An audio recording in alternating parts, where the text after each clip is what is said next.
There's a moment in this case that still doesn't make sense. A young man sits in his car for 13 hours in the exact same spot. He texts his mom that he's coming home. He tells friends he's fine. And then he vanishes. No body, no confirmed sightings, just an abandoned car, and a trail of decisions that feel like warnings no one understood in time. This is Casefiles Weekly, and this is the disappearance of Bryce Laspisa. If you're into cases that make you stop and say, "Wait, what?"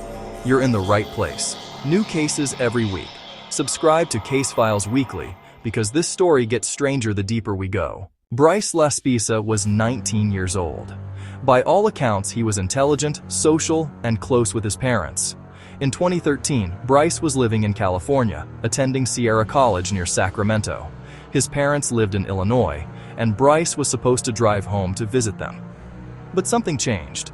In the days leading up to his disappearance, friends noticed Bryce wasn't acting like himself. He seemed distant, different.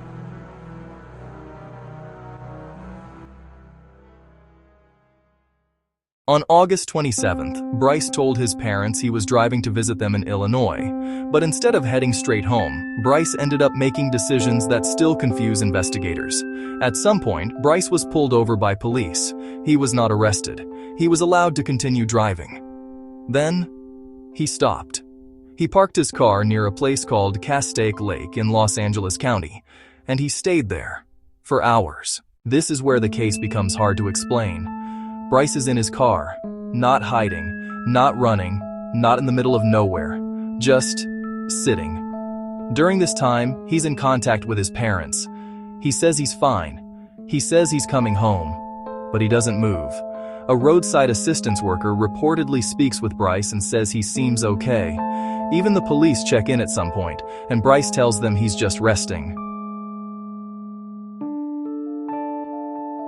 So on paper, everything looks normal. But if everything was normal, why would a 19-year-old sit in a car for half a day while his family waits for him to arrive? Eventually, Bryce starts driving again, but instead of heading toward Illinois, he drives away.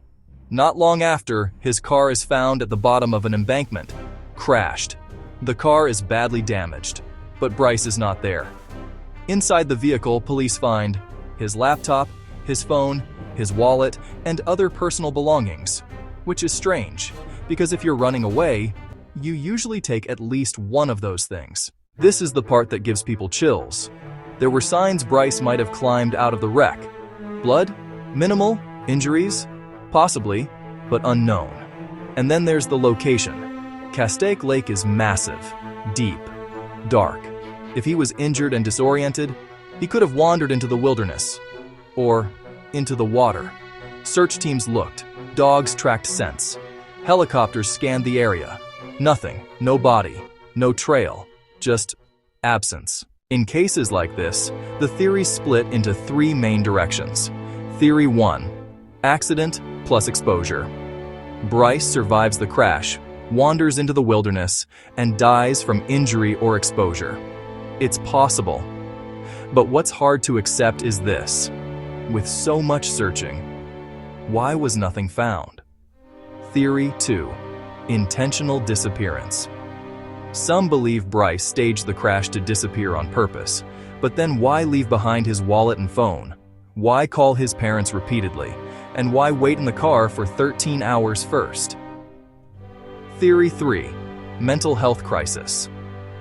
This is the theory many people believe fits best. Bryce's behavior changed. The strange stopping, the long sitting, the crash.